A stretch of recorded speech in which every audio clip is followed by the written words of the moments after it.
Apreciados amigos, me alegra muchísimo poderlos saludar, como de costumbre, en nuestro programa Un Café en el Congreso, hoy con un invitado especial.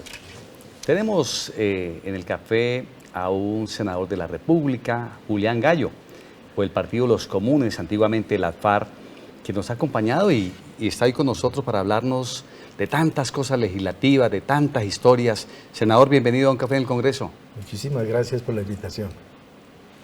Bueno, yo le estaba preguntando hace un momento, ¿usted de dónde es? Cuénteme, porque yo lo estaba asociando como con Norte de Santander y me dice, yo soy bogotano. No, yo soy bogotano, nacido en el barrio Quiroga, además. En el Quiroga. En el barrio Quiroga, en el año 61. Mis padres recién llegados a Bogotá, desplazados de la violencia. ¿De dónde sus padres? ¿De dónde venían? Mi padre era un arriero antioqueño, de Concordia, Antioquia, y mi madre de Caldas. Entonces fueron desplazados y vinieron a Bogotá. Ellos en esa época tenían una finca en Gaitania, Tolima, al sur del Tolima, y bueno, fueron desplazados. Mi papá era un liberal de izquierda, gaitanista, y por esa razón lo desplazaron y llegó a Bogotá meses antes de que yo naciera. Bueno, ¿y cuántos hermanos a propósito?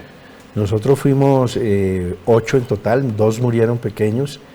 De los 6 que vivimos, 5 hombres, una mujer, que ya falleció de cáncer hace ya algún tiempo. Quedamos 5 varones. Bueno, a Julián Gallo lo conoce el mundo porque su seudónimo cuando estuvo en la FARC era Carlos Lozada. ¿Por qué decide ponerse Carlos Lozada para irse a la guerrilla? Bueno, porque cuando yo tomé la decisión de irme en el año 1978, el amigo del vecino se llamaba Carlos Antonio Serna, todavía vive. Cuando yo decidí irme, le conté que me iba para la guerrilla y entonces él me preguntó, bueno, ¿y usted qué nombre, qué seudónimo nos va a poner? Y le dije, no, oiga, no he pensado. Dijo, pues, ¿cómo que no? Póngase el mío, que yo quiero ser famoso con mi nombre. Y claro que lo ha logrado, por supuesto. Le cumplimos al amigo. Ya, sí. ¿Y se encuentran con su amigo de cuando en cuando? Sí, sí, claro que nos encontramos y hemos conversado. Él trabaja aquí en Bogotá, es funcionario de la empresa Acueducto. Bueno, ¿y en dónde estudió usted? Aquí en Bogotá. ¿La primaria dónde la hizo, por ejemplo?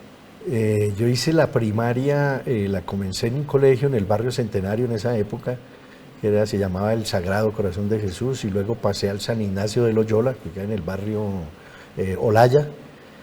Luego pasé al Tomás Carrasquilla, que tenía su sede aquí, donde hoy en día es el edificio 9 del Congreso. Ajá. Ahí estudié yo 2 años, segundo y tercero bachillerato. Y finalmente terminé estudiando en el Tomás Carrasquilla. No, me pasé a La Merced, ya nocturno, en el Colegio Distrital La Merced, nocturno. Y estaba haciendo quinto bachillerato cuando decidí irme para la guerrilla. Bueno, y un muchacho de, me imagino, 16 años. 17 años tenía. 17 años aproximadamente. ¿Qué le motivó a irse para la guerrilla? ¿Quién lo sedujo a usted para ir a la guerrilla? Pues yo creo que la sensibilidad social. Mi padre, después de que llegó aquí a Bogotá desplazado, ingresó a militar en el Partido Comunista Colombiano, de manera que en mi casa era normal que se hablara de la política, de la necesidad de los cambios. Yo a los 15 años me vinculé a la Juventud Comunista y muy rápido, a los 2 años, luego de salir, de pagar un mes estuvimos detenidos por participar en un paro en el año 78. En mayo del 78 salí de la cárcel distrital, era menor de edad y inmediatamente busqué contacto y me fui para la guerrilla. Bueno, ¿y cómo un joven de 17 años termina diciéndole al papá o a la mamá o a sus hermanos, bueno, me voy para la guerrilla, o no les dijo? Bueno, yo me iba a ir a escondido, obviamente, yo sabía que no me iban a respaldar en esa decisión, pero finalmente mis padres se enteraron y obviamente se opusieron. Ellos venían del campo, sabían lo que era esa vida.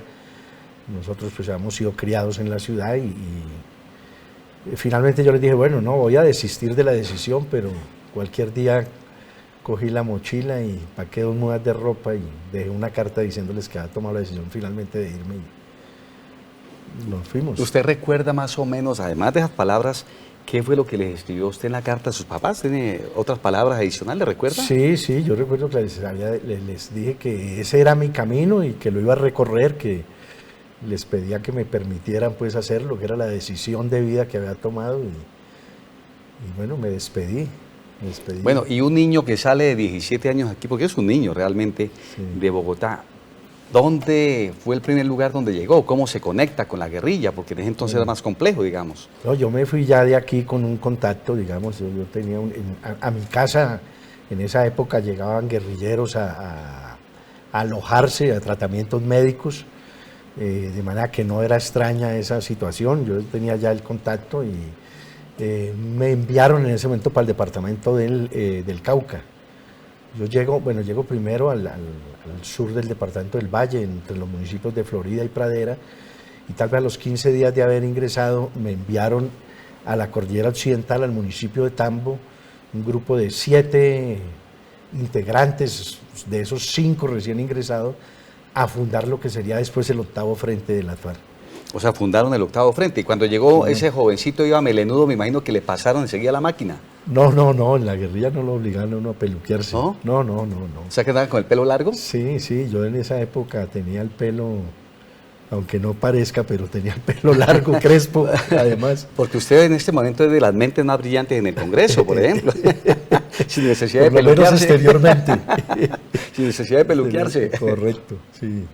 Bueno, esa vida para un jovencito de 17 años en la guerrilla, ¿cómo es? Porque debe ser una cosa muy difícil dejar a su papá, a su mamá, su casa, sus hermanos, sus amigos.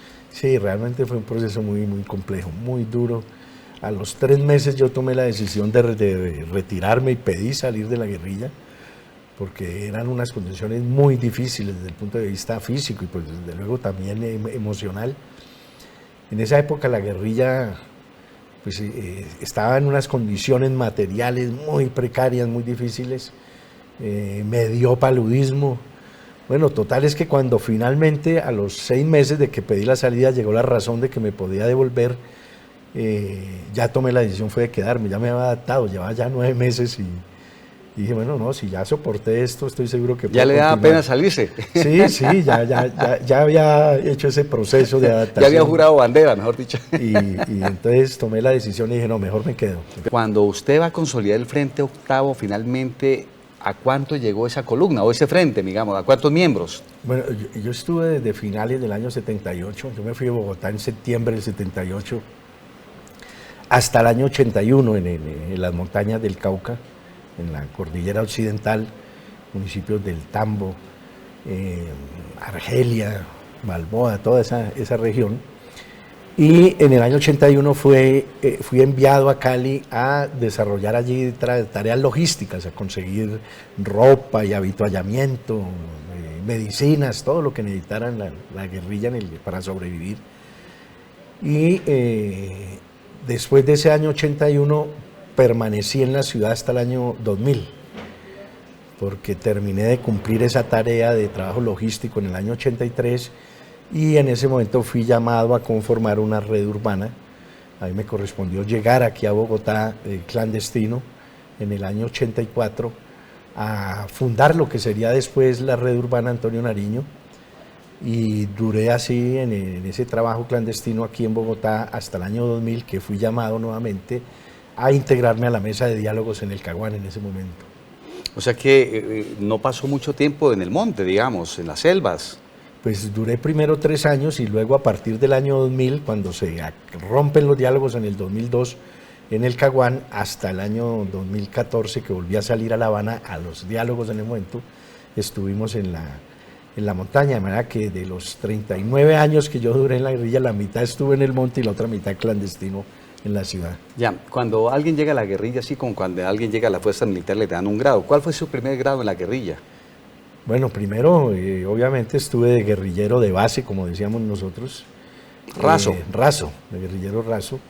Y en el año 82, si no estoy mal, recibí el grado de comandante de escuadra,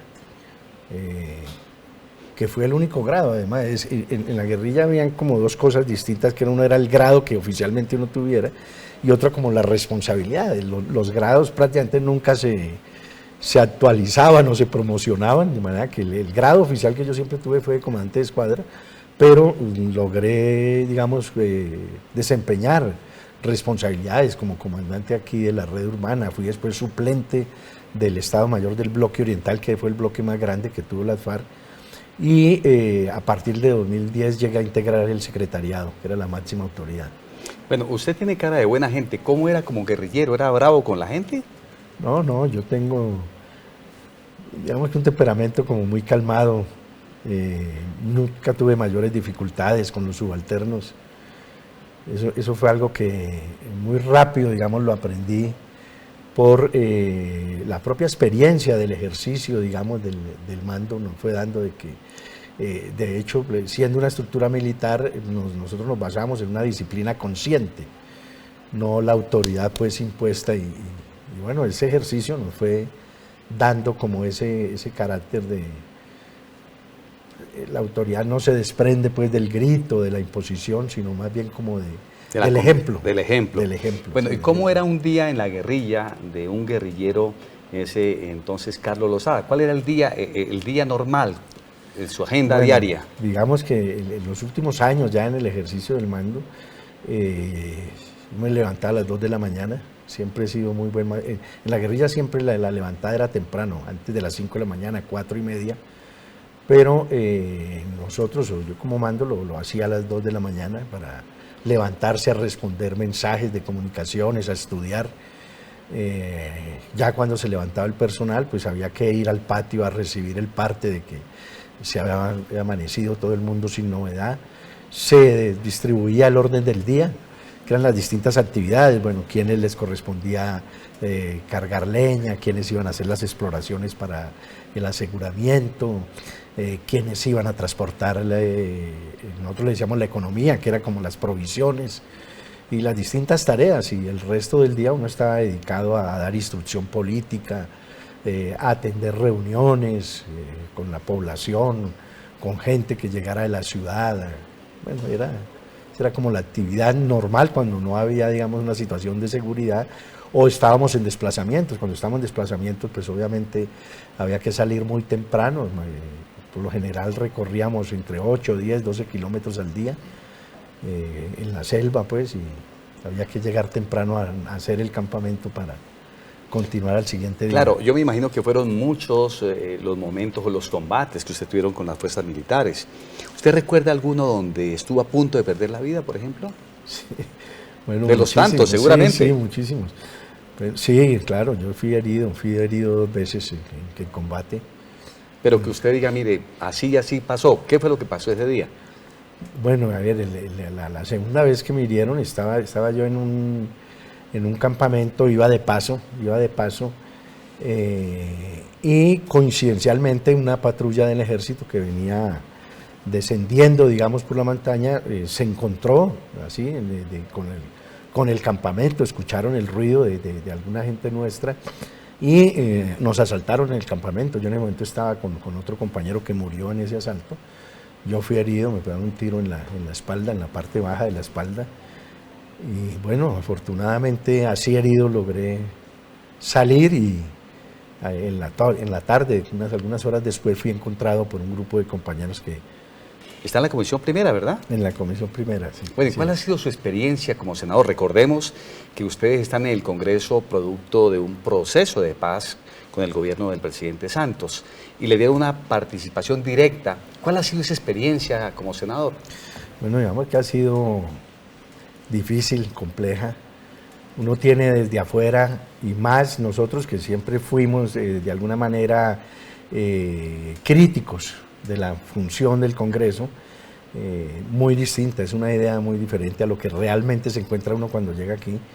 Yo debo decir que me ha sorprendido gratamente el ejercicio parlamentario, porque se encuentra uno aquí gente estudiosa, trabajadora, dedicada a su profesión, digamos, legislativa. Y bueno, en cierta medida uno se estrella, digamos, un poco aquí con la realidad. Nosotros no fuimos preparados para esto, no buscamos, no nos postulamos para ser parlamentarios, fue producto, como ya lo dijiste, de un acuerdo de paz, de manera que no ha sido fácil ese proceso de adaptación, ha sido exigente, ha implicado mucho estudio, esfuerzo personal, pero pues también ha traído muchas gratificaciones, ver que hoy en día el país está en un proceso de cambio, de transformación, en el que de alguna manera contribuyó ese acuerdo de paz que llevó por primera vez un gobierno de izquierda a este país, pues es satisfactorio. Mucha gente dice, bueno, si el gobierno colombiano firmó el acuerdo con la FARC, pero hoy casi muchos están por fuera, finalmente, ¿a qué acuerdo llegamos? Yo creo que no son muchos, efectivamente se quedaron algunos grupos, sobre todo en el área del Guaviare, cuando se firmó el acuerdo de paz. Desafortunadamente, luego de la firma vino un gobierno que no quiso ni implementar el acuerdo ni ocupar los espacios que nosotros dejamos en el territorio. Y en Colombia, recogiendo una frase de Jaime Beyman, un guerrillero que fue comandante del M-19, la guerrilla será silvestre. Es decir, como no hay oportunidades en el campo, como el Estado no hace presencia con oportunidades para los jóvenes, pues cualquiera que les ofrezca una posibilidad de tener alguna actividad y de sobrevivir, pues encuentra ese terreno abonado. Entonces, yo pienso que hoy en día esos grupos no están constituidos fundamentalmente por gente que haya sido de las filas de las FARC, sino muchachos nuevos que ante esa falta de oportunidades pues han tenido que recurrir, digamos, a enrolarse en estos grupos. Creemos que esa propuesta de paz total del presidente Petro va a jugar un papel importante para desactivar, ojalá de manera definitiva, todas las violencias que existen hoy en día en el territorio. Después de que ustedes recorrieron la selva, estuvieron en combates, estuvieron a punto de perder la vida, una guerra, pues que, digamos, de entre hermanos, ¿se justificó la guerra en Colombia?